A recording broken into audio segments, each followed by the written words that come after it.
Hey everybody, Art Hoppy here with the Art of Real Estate team in Sampson Properties, bringing you our local real estate market updates, trends, insights, and predictions, all in real time. This is the Northern Virginia Real Estate Market Pulse. So there's an interesting debate going on within the halls of real estate agents, and it has to do with whether should a seller have their own or like a pre-listing home inspection before they put their home on the market. And there's kind of pros and cons to this, which is part of what this whole discussion revolves around. So I want to break that down for you very quickly. So, the pros, the idea, thought process behind having a pre-listing home inspection is maybe obvious. It's to identify, are there any issues that maybe the seller could go about fixing, and therefore they wouldn't be faced with a possible negotiation or a buyer who doesn't like certain things that they see upon having their own home inspection. So, let's just get that done. Let's get those things knocked out. I think also there's sort of the hope, maybe even expectation that the buyers then, knowing that the sellers had a home inspection, won't have their own home inspection. In fact, they'll go as far as not even asking for a home inspection. So they'll kind of take at face value the information, all the detail that they were given in this home inspection, pre-listing home inspection that the sellers did before they listed the home. The other side of that is, what if, and this is a concern for a lot of sellers and agents, what if unknowingly there's an issue? Seller doesn't know about the issue, therefore the seller has no disclosure around whatever that issue might be because they simply don't know about it.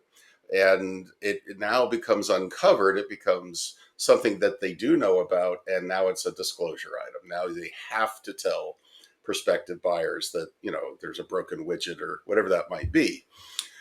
So I understand that concern.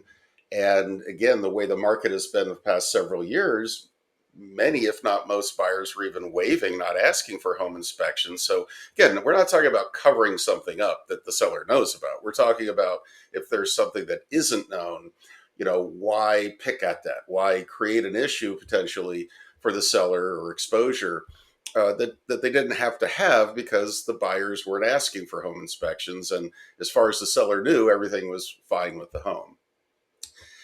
Buyers may not accept a third-party inspection done by the seller. That's something that, again, we see a lot with relocation sales, where the relocation company will often have a home inspection done before listing for the purpose of disclosing the full nature and condition of the property.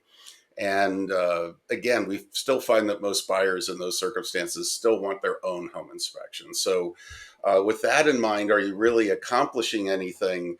The thought is, as if you're having a pre-listing home inspection and the buyer's going to have their own inspection anyway by someone that they pick, they pay for, perhaps they trust even more so. So it's an interesting debate, and it's one that's kind of working itself out.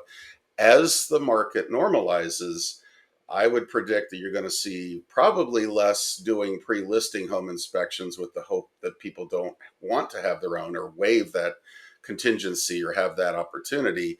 And I think you'll probably see more buyers again asking for and sellers agreeing to home inspections as we move into the second half of 2025.